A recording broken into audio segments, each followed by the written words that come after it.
Last fall, CCX News told you about a unique partnership that arose out of the pandemic between a Brooklyn Center hotel and a Minneapolis nonprofit. Radisson Hotel helped shelter more than 80 homeless families, while Second Chance Project helped provide long-term solutions. Today, that partnership faces an urgent need. State funding that helps Second Chance Project serve those families runs out at the end of this month.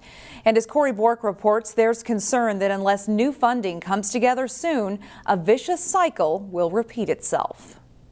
I came from Iowa, trying to do a new beginning for me and my family. Hawanda Williams has relied on family to get her through tough times. I was staying with relatives, but, staying with people, it could be hard. Hawanda, her fiancé, and the couple's 3 kids needed a place to stay, but difficulty finding a job to pay rent hasn't helped. That's when they found out through a relative about Second Chance Project. They feed us breakfast, lunch, and dinner. Anything they provide everything for us.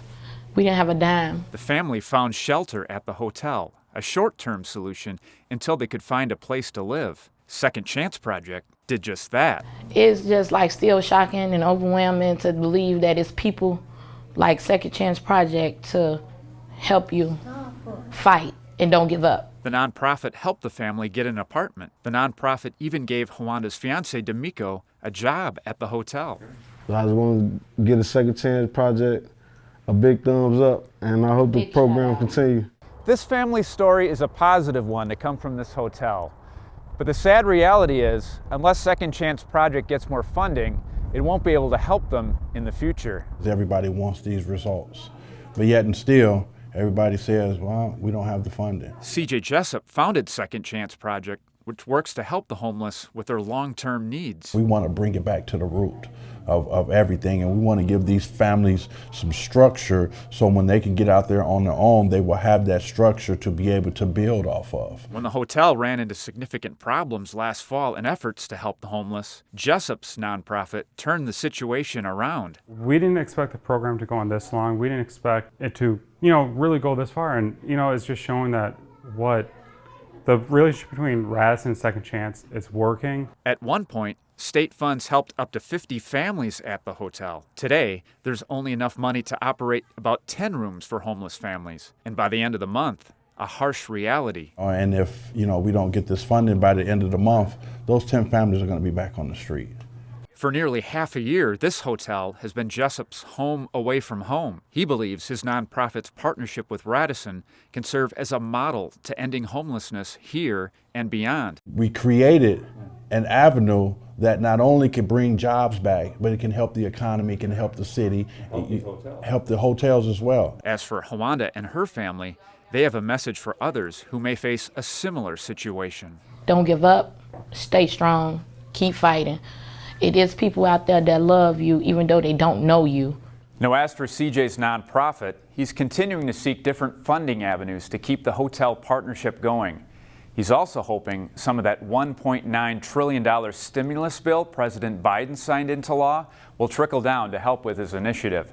Hennepin County's Office to End Homelessness tells CCX News that it's waiting word on possible federal funds.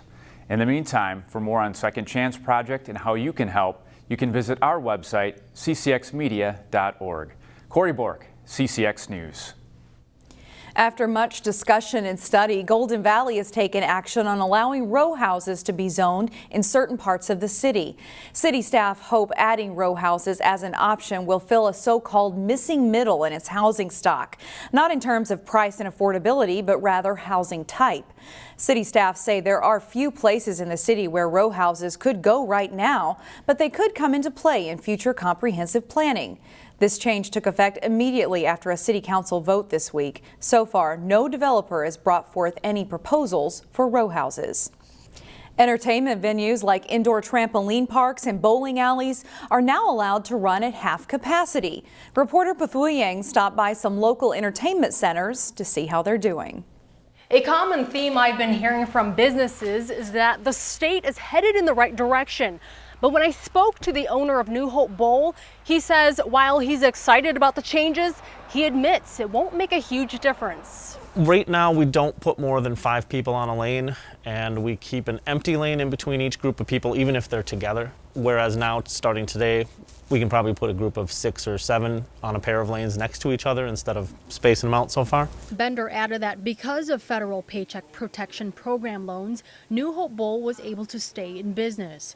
We also stopped at Urban Air in Plymouth. Staff at the indoor park said in order to maintain social distance, they may still have to turn away people even if they don't reach that 50% capacity. We want to make sure that we have enough room for family to be around, big enough for them to stay apart from each other. The relaxed restrictions came after Governor Tim Walz cited lower COVID-19 cases and less strained hospitals. Reporting in Plymouth, Pafu Yang, CCX News.